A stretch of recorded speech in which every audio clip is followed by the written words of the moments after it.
Panginoon, kawan mo kami. Manalangin tayo.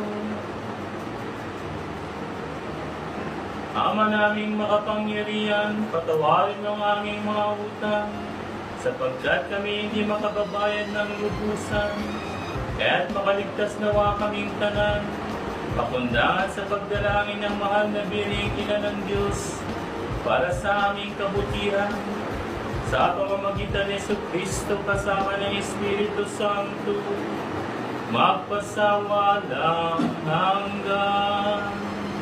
Amen.